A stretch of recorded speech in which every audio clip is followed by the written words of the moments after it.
Hey guys, welcome back to the Curly Reader. My name's Amanda, and today I want to share with you the books that I read in January.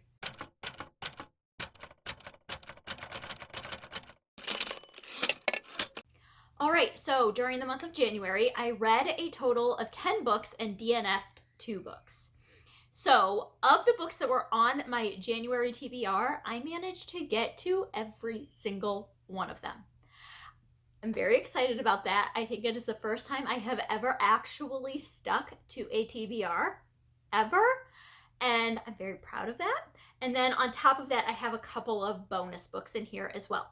So as far as like reading stats for the month, I had 1 5-star read, 3 4-star reads, 5 3-star reads, and a 2-star read. It was not a great reading month, guys. Like, it just wasn't. Most things that I read were just like, nah, okay. I wasn't really excited about anything that I was reading. I'm really hoping that changes in February because I did not start my 2020 reading year off on a very good foot, for sure. All right, so let's kind of get into this. Oh, also, stat-wise, I had 5 physical books and 5 audiobooks, which is fantastic. I had 4 adult books, 2 YA books, and 4 middle grade books, 4 library books, 6 owned books, and 2 graphic novels. So that's kind of where the numbers all fell as far as that goes. So I'm just going to go in order that I read them. So let's get into this. The first book I listened to, and that is The Deceivers by Margaret Peterson Haddix. This is the second book in the Greystone, I think it's the Greystone Secrets series that she is writing. I read book 1 in December, and this one had just come out. And so, well, not just come out, but it recently, July, came out. And so I went ahead and grabbed that one as well. I didn't like this one as much as I liked the first one. The first one was much more intriguing. It kept me on the edge of my seat. I didn't really know which direction it was going to go. It was more mysterious. This one was more like playing out the events of what happened in the first one. It kind of like helps resolve some of that, and I just didn't like it as much. I ended up giving it 3 stars. I will still say that the audiobook narrator for this does a really, really good job. This is told from the point of view of 3 different kids and their friend, and each kid is they're all narrated by the same person, but they each have their own voice, and you can definitely tell who is narrating each chapter. So if you're unfamiliar, The Strangers is a middle grade book that is about 3 kids, Emma, Finn, and Chess, and they are just like going about their lives one day, and then they hear on the news that 3 kids have been kidnapped, and they all have the same names as these kids, and they all have their same birthdays. And they're like, wait a minute, something doesn't quite add up here. And then their mom goes missing, and they're kind of trying to figure out what happened to her. And it's really interesting. I really, really liked the first book. Second book was, okay. All right. That was a 3-star read for me. The next 3-star read, oh my goodness, my hand got tangled in my hair. The next 3-star read for me was Mr. Popper's Penguins by Richard Atwater. This one, I own this book, but I cannot for the life of me find it in my house right now. I read it out loud with my kids, and it was just okay. It was a fun little easy read, and it is about Mr. Popper, who is obsessed with the Arctic and the Antarctic, and so he writes to an Arctic explorer, and they send him a penguin. And then the penguin gets lonely, so he reaches out to a zoo, and they send him another penguin. And then he has these 2 penguins, and they make penguin babies. And then all of a sudden, he has a lot of penguins. And it's just kind of about the shenanigans that happens with that. And the book was cute. The ending, questionable. Like, not a fan of the ending. I don't know. It was written, I think, in the 30s. It's definitely dated. However, my kids had fun with it. It was fine. It was just nothing super memorable. So that was another 3-star read. All right. After that, I read with Krista at Books and Jams, The Sound of Gravel by Ruth Waringer. I ended up listening to this on audio, and Ruth Waringer narrates the audiobook, and she does a fantastic job narrating it. This follows the story of her life living in a polygamist colony on the Mexican-US border, basically, but in Mexico.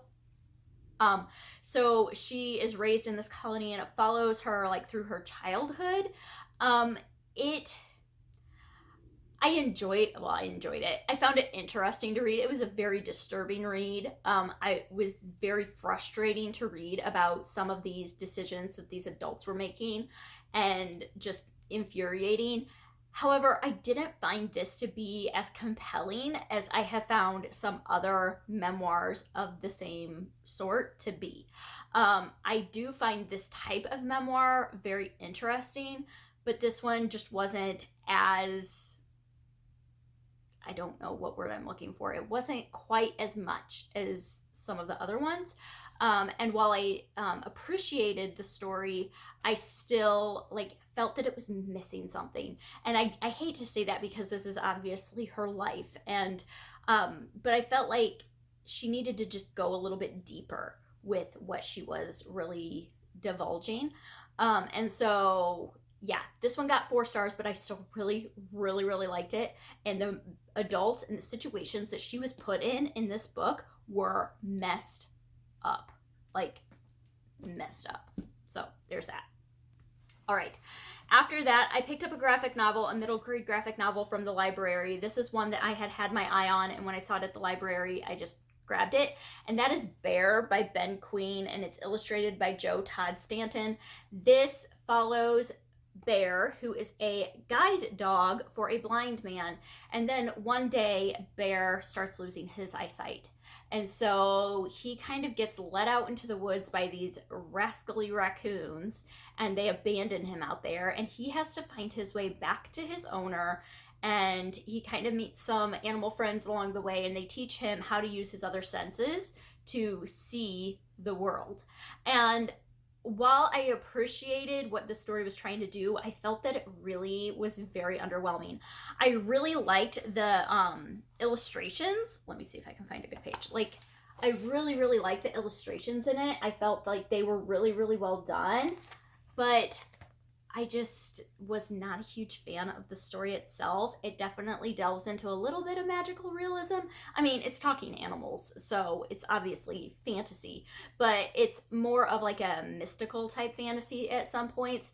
And I don't know. I was not a fan. I gave it 2 stars because it just was not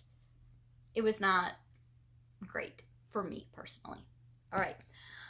The next one that I listened to was The Smell of Other People's Houses by Bonnie Sue Hitchcock. This filled the Read Your Bookshelf challenge that Chantel over at An Intentional Life is doing this year, by having a home word in the title of the book, because the word house is in the title of this book. I really enjoyed this one. However, I felt like it was not super memorable. I probably won't remember it after another month or so. But in this book, it's set in Alaska, and we follow a handful of different teens. I want to say it's told from 4 different points of view, and we follow each of these teens in Alaska in different stories in their lives, and eventually they all loosely weave themselves together to where they're connected. It does touch on a little bit of native culture in Alaska. Totally wrong, everything there. But in Alaska, and that I really enjoyed reading about. And I did enjoy some storylines more than others, but overall, I just felt like it was a very forgettable book, but I still enjoyed it. I gave it 3 stars. All right. After that, I also listened to Fable by Adrienne Young on audiobook. I actually read the first 10 chapters on ebook, and then I listened to the rest of it because I could not for the life of me get into this audiobook. I restarted it 3 times before I finally just got the ebook and got into the book that way, and then switched over to the audiobook. I don't know why. It wasn't that the narrator wasn't good. The narrator was fine. It was just difficult for me to get into. I don't know. But this is the story of Fable, who was abandoned on this island in this fantasy world by her father who is kind of a pirate. It's kind of a piratey type story. Everybody's on ships, they're sailing the seas, that sort of thing. And so he abandons her on this island, and she just wants to get off and find her father and get her what is rightfully hers. That's all we know. And so we follow her as she is fighting to get her way off the island and really being very resourceful, and kind of what happens to her as she goes on this adventure to find her father and seek out this inheritance that she feels like she is owed. I felt like this was a very, very typical YA fantasy. There were parts of it I enjoyed. I found the writing to be very basic. The one thing in this book that really bothered me was the fact that the writer does not really divulge anyone's age except the main character. You know that she was abandoned on this island and then when she left. And so her age is right around like 17. And then she joins this gang of pirates, this ship's crew, whatever.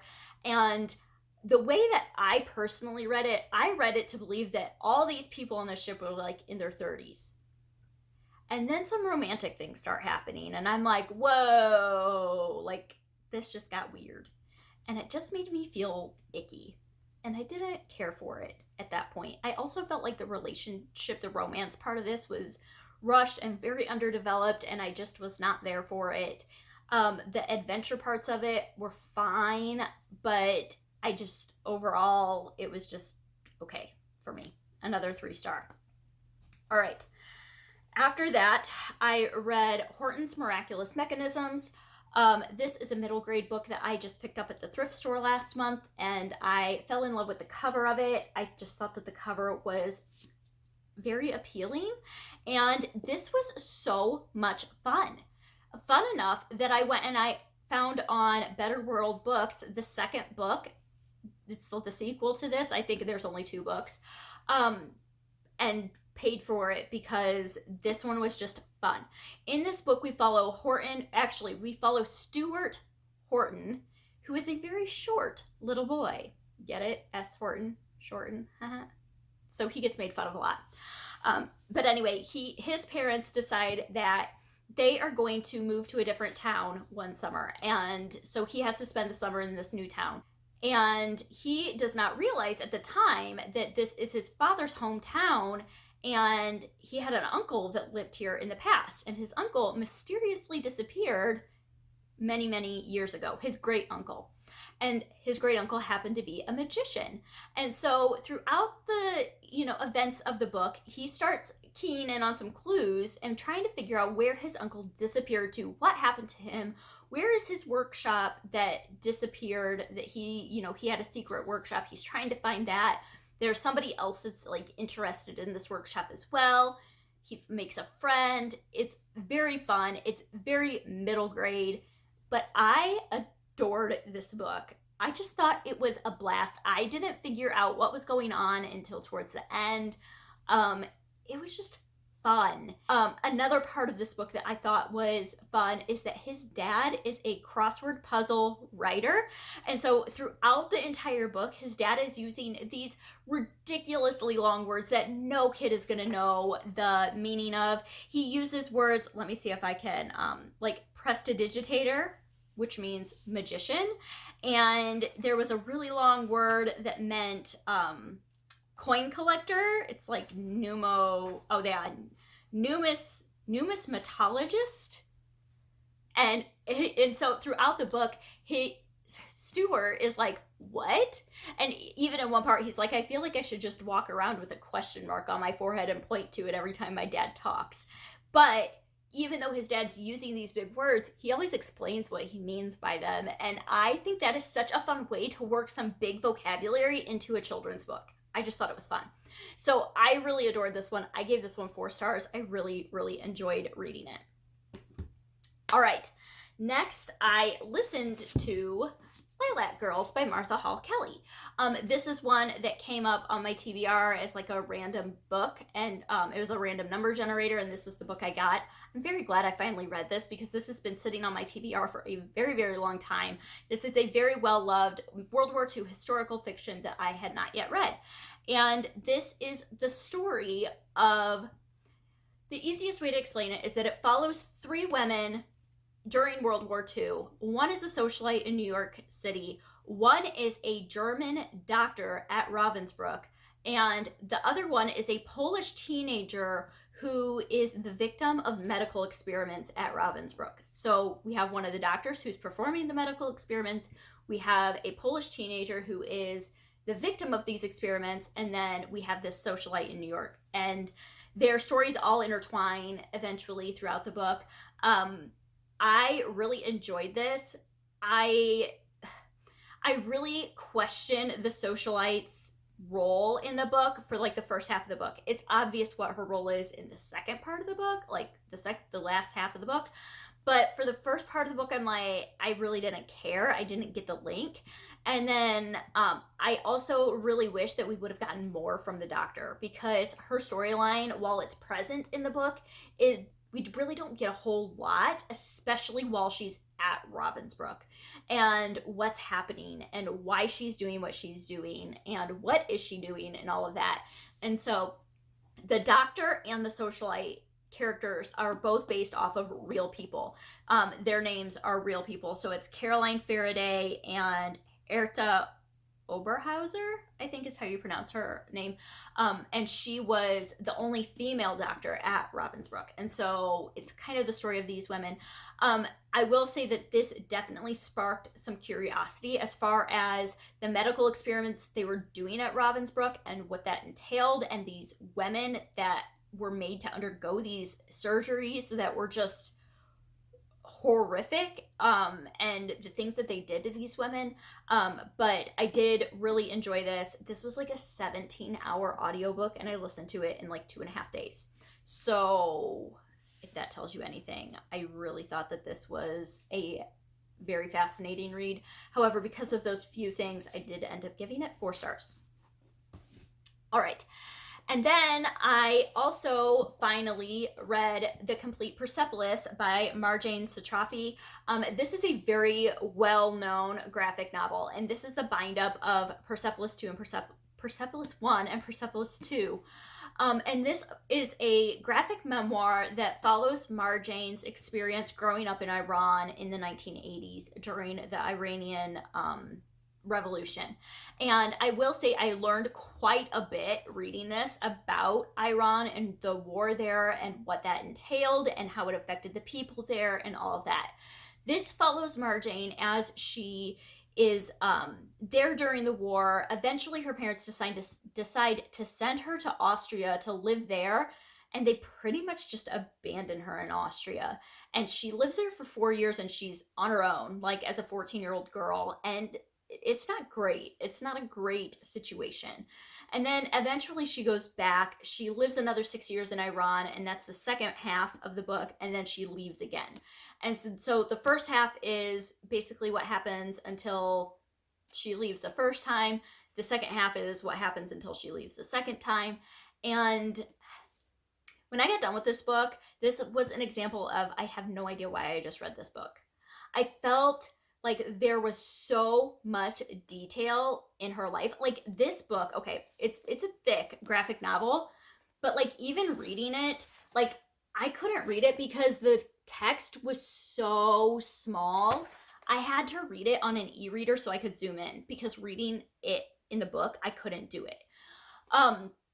So it was like so much detail on minute things that didn't really matter in the grand scheme of things.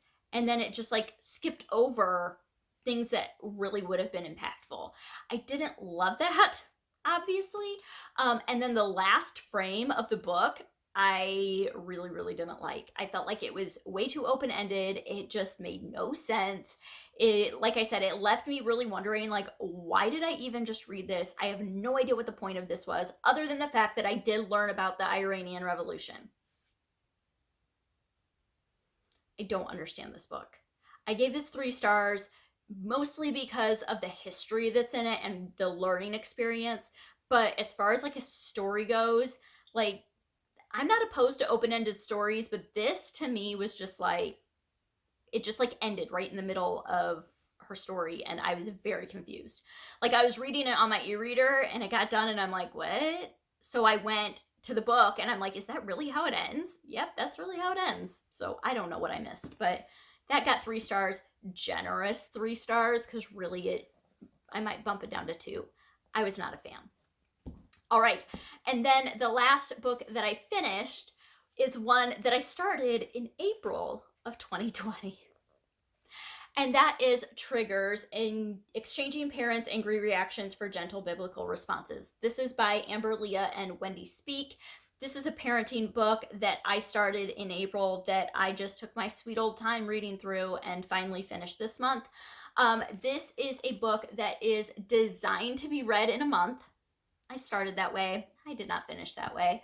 It has 31 short chapters on different triggers to things that could spark angry responses from parents.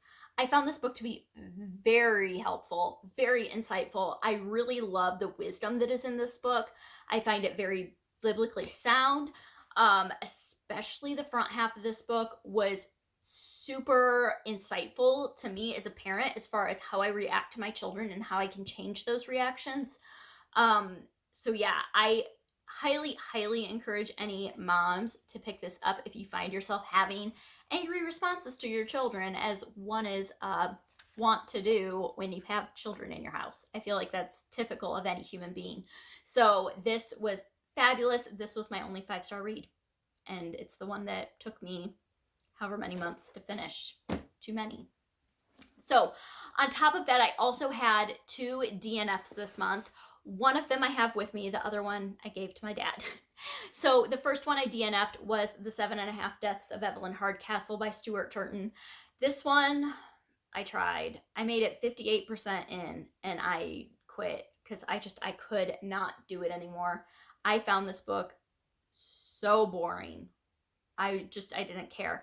This is a book that follows Aiden Bishop, who basically, he wakes up in a body that is not his own. He realizes that he has to solve this murder.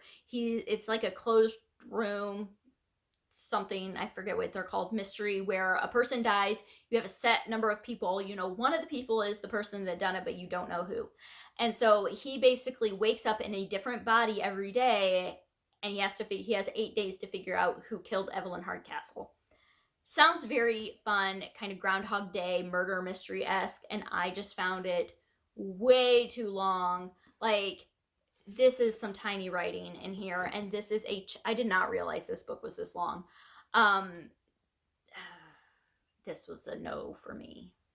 Like, and then I watched some reviews, and I figured out what happened at the end, and I'm not sad that I DNF'd it. Because, yeah, I would have gotten to the end and been like, what did I just read? Chuck the book across the room and been really angry. So I'm glad I did not waste any more time on it than I did. It was just an example of a book that is not for me. The other one I DNF'd this month is Midnight in Chernobyl by Adam Higginbotham, I think is the author. This is the one I gave to my dad. This is a nonfiction book about Chernobyl and the nuclear disaster that happened there in the 1980s. This book I just found to be way too much. It was very info heavy, very fact heavy. It was like all the things, and I didn't care that much. I am super interested in Chernobyl, like fascinated by Chernobyl, but this was just too much. I could not handle it. So I only got maybe 12% in, and I was like, okay, this is not for me. So I gave it to my father, and he is hopefully enjoying it because he's an engineer. They like all the information about all the things, and I am not a scientist. And as much as I like the history of Chernobyl, I don't care how many meters tall the building was. So those are all of the books that I read in January and the 2 books that I DNF'd. So if you've read any of these, as always, I would love to hear your opinions of them down below in the description box. And yeah, let me know what your favorite book was that you read in January. I would love to know. And other than that, I hope that you enjoyed this, and I hope that you stick around and subscribe. And until next time, see ya!